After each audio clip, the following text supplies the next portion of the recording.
We talk about this a lot in GSquared. We talk about the different forms, so physical, mental, emotional, and spiritual. Let's look at emotional first then. So emotional is typically we say it's the precursor to various hormones that release within the body. So we feel a certain way and that triggers our behaviors and our actions and our outcomes. And a lot of the time we can feel emotions due to our endocrinology or our endocrine blueprints. So if we are feeling stressed, for example, that's a release of cortisol, and that's happening because the body's switched to a sympathetic system. So in GSquared, when we talk about emotionals or the emotional form, we're very much looking at the hormones of the body and the balance. Mental is really more to do with the programs that we're working towards.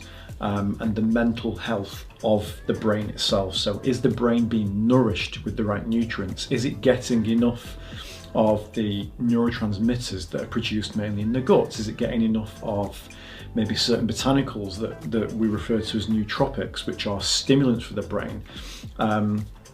Also, interestingly, the think tank is actually now looking at a substance called beta amyloid, which is present in certain foods and actually acts as like a plaque on the brain and is being sadly implicated in some cases of Alzheimer's.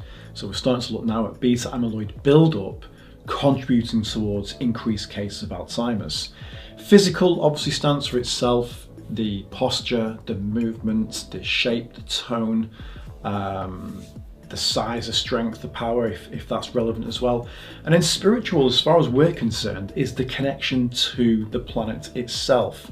Are we using sustainable resources as an individual? Are we appreciating nature enough? Are we out in nature? Are we working towards our biorhythms? So the biorhythm is our connection to the planet in terms of being diurnal creatures. So we wake during daylight and we go to bed at night time.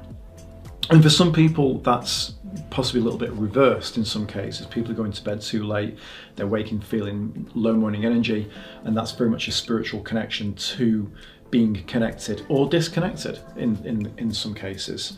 And it also links to the point we talk about in these videos about dieting in January and February being a really bad time for it, because it's probably the worst time to actually diet in the winter months, at least, when we're supposed to be building up resources and reserves, not stripping them down. So that's really what we talk about with the 4 forms, and as a gym, as a gym chain, that's how we convey that to the members and of course the non-members through the think tank department.